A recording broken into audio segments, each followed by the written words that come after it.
Okay, folks, so Happy New Year, and we've got a lot to talk about today. Number one, we got to give a violent update on the market and plays. Number two, I want to point out something big that you're going to want to watch out for this first week of 2022. And then for the main entree this lovely evening, I want to talk about why EV stocks are going parabolic and what you can expect next. I also finally joined the Tesla Club myself as a consumer. We'll talk about how that changed my perspective on the company. And the only thing that I ask in return for all of this is that you hit that ravishing like button, and also don't forget to subscribe either. Okay, pretty nice start to the year. Dow up, S&P up, NASDAQ leading 2x, Ruski small caps not far behind. You had lots of risk on trading. And the Dow and the S&P hit record highs in the first trading day of 2022. But in many ways, this was a tale of two markets. You look at the broader market, it wasn't an all-out green day across sectors. In fact, quite the opposite. You had weakness in healthcare, consumer defensive, lots of consumer cyclical weakness, real estate, industrials doing bad. You did see a hardware push into Apple as well as some semiconductor stocks. Stocks like Nvidia, Qualcomm, and AMD will be presenting at CES this week, so you will see a lot of analysts highlighting them and their upcoming technologies. You also had a lot of sectors that did bad the last couple of quarters of 2021, especially towards the end of the year, and you saw them see inflows today. Most notably the financial sector, your Visa, MasterCard, PayPal, JP Morgan, Bank of America, Wells Fargo. Certainly in my view an undervalued sector when you consider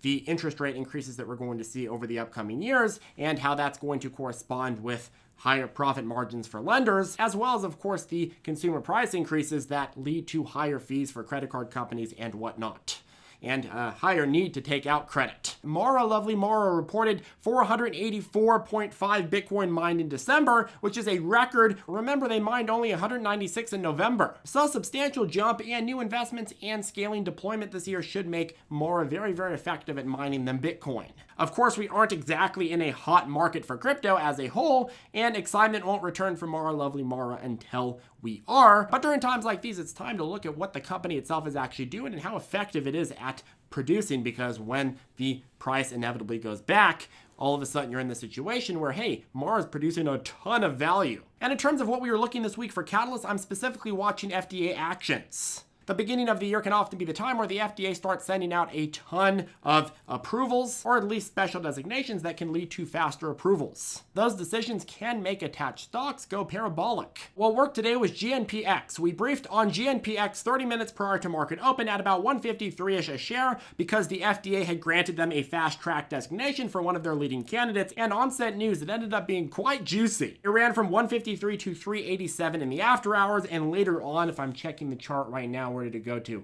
413. It ran all the way up to 413, which was insane. I didn't see that last after hours push coming. But in any case, pretty insane. This is actually the second FDA fast track designation that GenPrex has received, which shows that the FDA has some positive sentiment at the very minimum towards this company. And it comes in the very, very strong backdrop of investors literally losing their patience month after month for the last 12 months. It dwindled down to such an extreme extent that any positive news would have caused a massive rebound in the stock price, which is why we were so excited when we saw this catalyst this morning. But at the same time, remember, capital markets want to have fast returns. And when you get FDA stocks, a lot of the times they'll just bleed until you get a positive headwind. And with an FDA fast track approval, it wakes people up to saying, hey, wait a second, this is actually a company that's doing something. And then they pour back in, they play the catalyst, and then they take profits. And the idea is that if you can find these setups early enough, you can get in, get out, and then go on to the next. But you don't always get these opportunities. It just depends on the market condition. Today was a very, very solid day. And considering that GNPX is planning on launching a highly anticipated clinical trial this quarter, I'm guessing that this isn't going to be the last that we'll see of this stock. But I would still say if you're going to mess with these, play the catalyst, but don't let the catalyst play you. Again, we will be watching very, very closely this week and of course this quarter as a whole for more FDA catalysts just like this. And we'll keep you updated in the daily morning briefings if we find any. Hopefully we do. Okay, but moving on to the main entree, I want to talk about Tesla. Tesla pretty much drove and electrified the entire market today, leading most of the Nasdaq's growth, up over 13% on the day, reaching a few licks within all-time highs. Why? Well, because Tesla massively beat on delivery numbers. This is leading a lot of institutional money to say, hey, let's go ahead and buy Tesla before all these waves of analysts go and try to upgrade the price target. A big criticism of analysts on Wall Street is that many analysts don't like stocks until they finally start showing proof of concept in their actual numbers. and at which case they're inducing people to buy in at much higher prices once the market has already all realized how valuable the company is. And it's frustrating because a lot of the analysts that thought Tesla stock was a trash company at 1/20th of the share price are now jumping to upgrade it to insanely new and higher price targets, specifically because it's showing proof of concept. The market knows that when Tesla beats on expectations, all of a sudden, all of these analysts are going to go and rally up the price target, and a lot of people are going to FOMO in after them, and you're going to have another euphoria wave before you get another down cycle. And if Tesla has a bad quarter, they'll all go and downgrade it again, and then they'll be proven wrong over the long run. But it's just funny because Wall Street likes to churn out money, and it likes to get people FOMOing into stocks. And that happens over and over again. If I had to describe my take on Tesla stock, it would be agnostic of Tesla's performance in the short run, but a very big believer in the long-term performance of it. The reason I say agnostic is because companies always have periods where you get very big checks and balances. You get these huge euphoria periods that can last quite a while, and then they get checked and everybody gets panic sold out.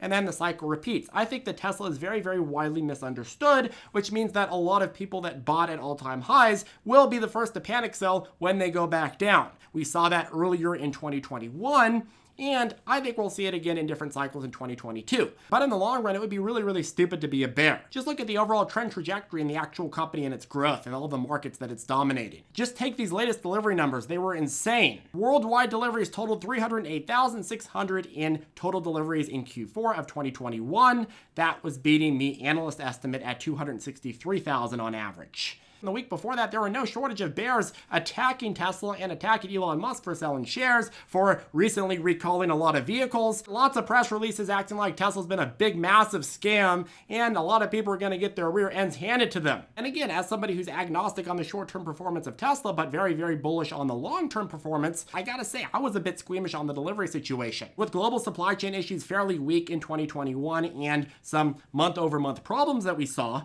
across the industry, I was thinking, hey, we're going to have a healthy quarter in terms of deliveries, but I don't know if it's going to be a massive blowout. And then we see this and it's like, damn, never bet against the Muskinator. If these are the numbers that Tesla can do despite the worst supply chain issue for the industry that we've seen in decades, imagine what it can do once it fully starts easing. Elon Musk has said many times that Tesla has a supply problem, but not a demand problem. And when you're starting to see Tesla fix its supply issue, all of a sudden you're getting into this area where Tesla could be bringing in the big bucks in 2022. This is the first quarter where the entire market has to look at this and say, wait a second, they're actually doing what they set out to do and beating it. I also got to talk about my own experience as a consumer. I got a delivery of my first Tesla a few weeks ago, and it was a pretty damn good car buying experience, probably one of the best yet. I ordered it online. This little hedgehog meme thing congratulated me, which is actually real. You can Google that. That's actually what Tesla shows when you buy one of their vehicles. I don't know if there's a hidden message there of squashing short sellers from hedge funds that were betting against Tesla for the last 5-10 years, but I ordered it online and they dropped it off in front of my house a few months later, like a DoorDash order, without ever having to go to a dealership or talk to anyone,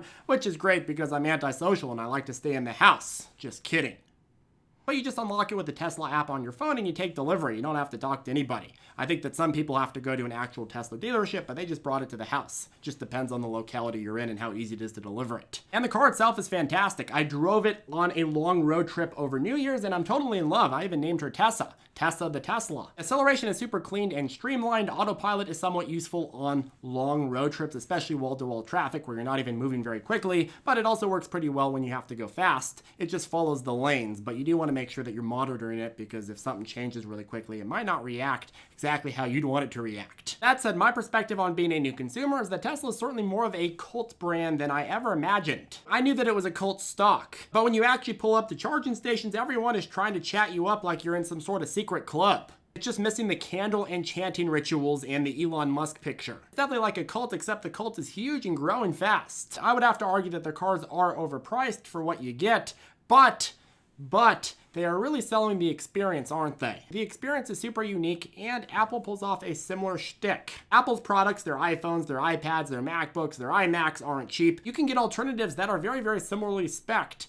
for much cheaper prices. But many people are willing to fork over the extra dough because they like the experience better and the presentation. And in a similar way, buying my first Tesla felt like buying my first iPhone or my first MacBook. I felt like a sucker, but a happy and loyal sucker who would definitely do it again, which is really the key of good marketing. If you can get consumers that know they're paying a premium but also are happy to do so, that's how you build a good company with high margins in the long run. And I feel like that's the average Tesla consumer experience. They like the brand, they like the leadership, they like the willingness to go above and beyond and innovate, like the smooth interface and the smooth overall experience. They like what the brand represents and what people think of when they think of the brand. They are willing to pay a premium for these things despite maybe the underlying specs eventually having a lot more competition. And when analysts compare rising competition in the EV space, I feel like they really don't take this into consideration.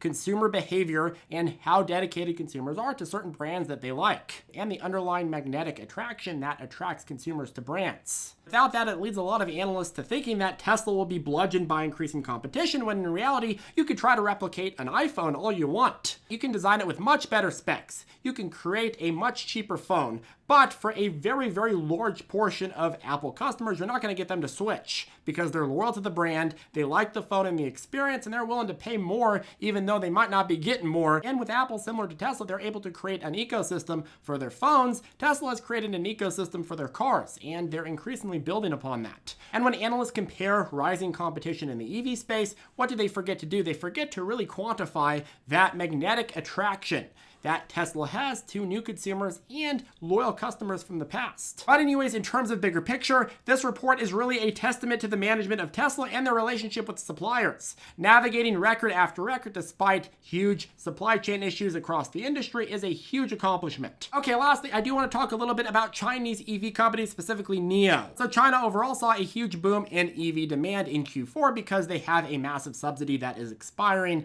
in 2022. It's actually getting reduced. It's not completely expiring, it's completely expiring in 2023. So anyways, a lot of people wanted to buy EVs before that credit expired, and that created whirlwinds for Tesla, honestly, but also NIO, XPEV, and Li. And with NIO has had some recovery after getting bludgeoned last month as Chinese stocks got hit. It's bounced a decent amount since lows at 27.52 last week, but the big story with NIO stock is their deliveries they just reported.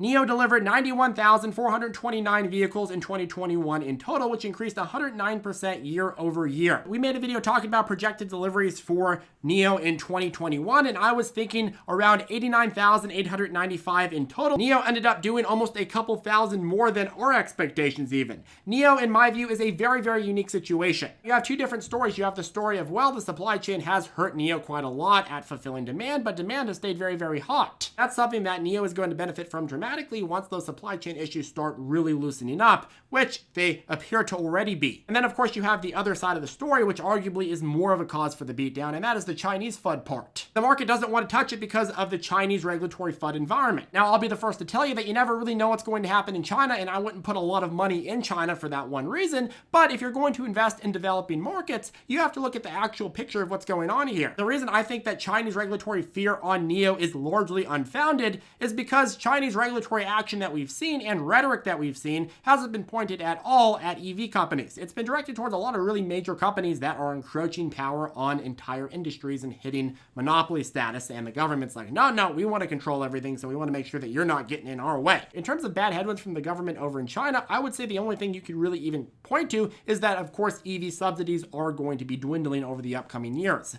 I believe they're all expiring in 2023. However, with NIO introducing lower and lower priced vehicles, I believe that a lot of that negative effect is going to be mitigated. Obviously, you do have the expensive ET7 coming out in March, and then the lower priced, lowest vehicle yet, ET5, coming out in September, but they are also expected to announce an even cheaper model in this upcoming year. So anyways, if you're looking at the electric vehicle market and the top players in China in 2022, obviously Tesla is a big exposure play to that, but you also have NIO, and you do have XPeng and Li. The problem with XPeng and Li is they didn't have the same level of supply chain FUD as NIO, and so they had a lot more reasonable expectations for what the actual numbers were going to be. So when they actually beat today on expectations, they didn't go up much. The market was more surprised how much NEO performed and less surprised at how much XPeng and Lee did. The more the shock factor and the more surprise, the more it's going to go up when they beat. And that's why you saw NEO do very, very well. But anyways, folks, that caps off this video. If you have any questions, feel free to reach out to us below or join us on ZipTrader Circle. If you'd like to lock in lifetime access to our daily morning briefings, our private chat, our full price target list, as well as our step-by-step lessons, make sure that you go ahead and check out ZipTrader U below. Coupon code GOODBYE2021 is still active and will get you a sizable discount before checkout. Anyways, Happy New Year's, folks. I hope you had a good time with your families and everybody's healthy and safe and ready to do a fun year in the market. Have a good one, and I'll see you in the next video.